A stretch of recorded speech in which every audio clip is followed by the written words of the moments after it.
It was all over the papers. You couldn't get away from it. It was the kind of thing that followed you wherever you went. The Post was calling it the worst spike they had seen in years. It cost an arm and a leg just to light them, so one day, I just stopped. That's when she walked in. I knew this one was trouble from the second she walked in. It was written all over her face. She had eyes that could look right through you, I guess, if you were made of glass. Her hair was like a pile of dead cells on the top of her head. She had the kind of hips that probably need to be replaced in 50 years. Her lips were moving like, oh, she was talking. Sorry, I didn't quite catch that. You've got to help me. What seems to be the trouble? It's my husband. He's kicked the bucket. Did he leave a dent in it? No, he's pushing up daisies. You can't blame a man for taking off gardening. He's sleeping with the fishes. How's he managing that? He's dead, Spade. He's dead. Why didn't you just say so? You see, my husband owned an antique store, a lot of valuables. I think someone may have killed him when they broke in and robbed it. When's the last time you saw your husband? A few weeks at least. We hadn't really been seeing eye to eye for a while. First you're mad at him for gardening and now for being short? I gotta say, you seem a little bit controlling here, Miss... Pierce. Nora Pierce. Phillip Spade. Did you want one? No, thank you. I'm trying to quit. Wouldn't be able to do it without these things. I bought up as many as I could. I think I own the last ones in the country. I'll be in touch, Miss Pierce. Should I give you my number or something? Yeah, sure.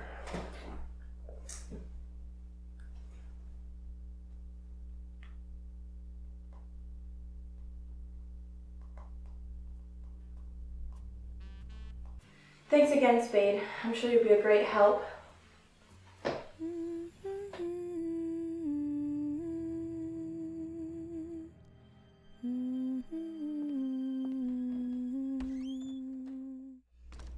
Why do you kick that bucket anyway? So, what did Miss Pierce tell you, Spade? Not too much. James Pierce, husband, apparent gardener and fish enthusiast, was found dead by his wife just yesterday. I sent a few boys out to the crime scene today. They said he was killed by this lamp. No prints, though. Whoever did it was been planning it for a while. Anything else at the scene? Music box, knocked over trinkets, a few candy wrappers. Nothing of consequence, really. Did you speak to any locals? Yeah, apparently one Walter Deckard had been seen around the store frequently. He had a counter with the wife a few weeks earlier. Might be some bad blood. We'll bring him in then. He'll have the answers we're looking for. Spade, when are you gonna stop doing this to yourself? I redeemed myself, Chief. It's been months since the incident. When are you gonna stop torturing yourself? You don't even know what happened that day. Because you won't tell me. Get Walter in here for questioning. Spade. Marlowe? Should be a fairly straightforward interrogation. I don't anticipate too many problems with this guy. Good. Let's get this started. Oh, wait. My boys are still getting prints off the lamp, but if you want to take a look at the music box.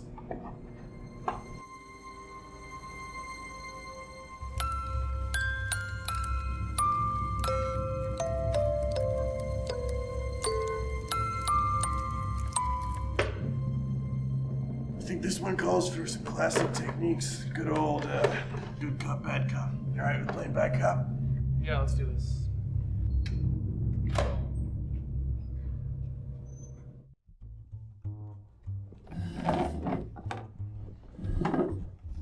Alright, Walter. Just got a few questions for you. Before we begin, would you like a glass of water? Oh, sure. Ring ring. Hello? Oh, hey, what's up, man? No, I'm not busy. I'm just with a suspect. Let's just get started. So, you frequent Mr. Pierce's store, yes? Oh, yes, sir. He had quite a few rare finds. I was really sad to hear about his passing. He was a nice guy, but I think he had problems in the shop before. How do you mean?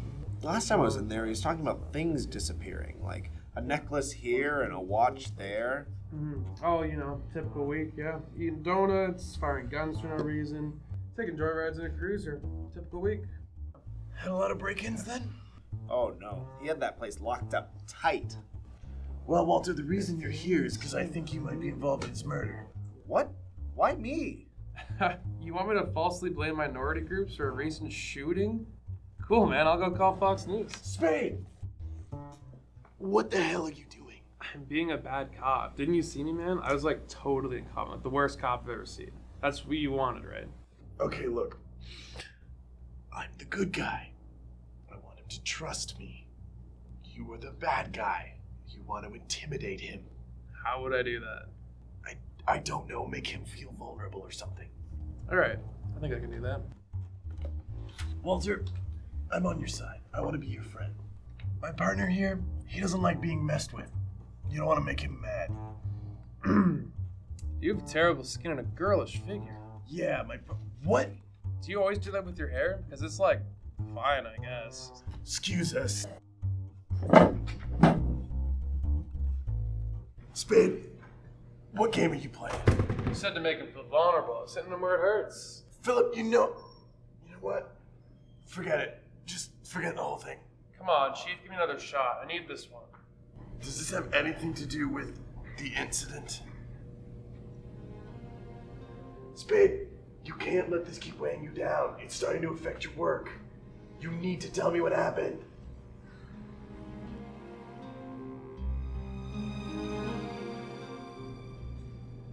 It was a cold night. Dark, too. The kind of night where you couldn't even see your hand if it was in front of your face. Couldn't even see if it wasn't in front of your face, and I generally don't want my hands in front of my face, so... Spade! Right. Her name was Gilda. She came to me for help. I pointed her in the wrong direction. What do you mean? You accused the wrong guy? No, I literally pointed her in the wrong direction. She wanted to know where the library was, and it was so dark, and I pointed her down 3rd Street, and it was clearly down 5th. Wait, this wasn't even a case? It was a case of misdirection on my part. I told you, she had nowhere else to go, and I sure didn't help with that. My God, Spade. Your tortured backstories about giving someone wrong directions? I need this case, Chief. I need to right the wrongs I've done. Alright, Spade. Show me you've changed. Let's get back in there. Thanks, Sam. So my boys tell me you had a bit of a confrontation with the shopkeeper's wife, Mrs. Pierce, a few weeks ago. Oh, that's right. I had my eye on this lamp for a while. A lamp, huh?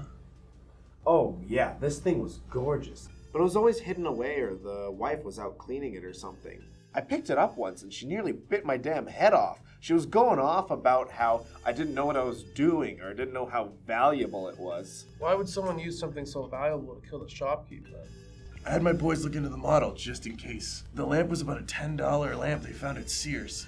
Anyways, I don't know why she wanted it so bad. The damn thing was heavy as hell. Wait, heavy? But it was hollow. I'm telling you, I could barely pick the thing up. Excuse us for a moment, Walter. So, what do you make of that, Spade? He's got weak arms. You're not bad cop anymore. That's all I can think of. Unless Unless what? it wasn't hollow. I don't follow. I know this is a lot to swallow. Well, don't wallow in it, spit it out. Think about it. The lamp itself wasn't worth much, yet Mrs. Pierce acted like it was the most valuable thing in the world when Walter touched it at the store. Alright. So I think she knew it wasn't hollow. I think she put something inside of it. Like what?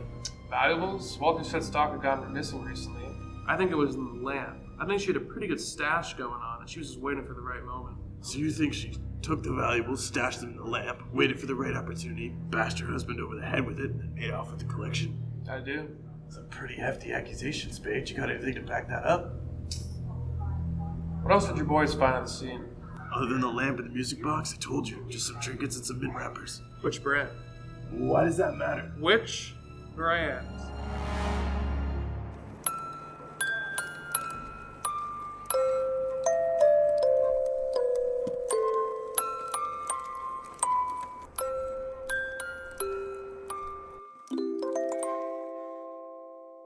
Hello? Can I go home now?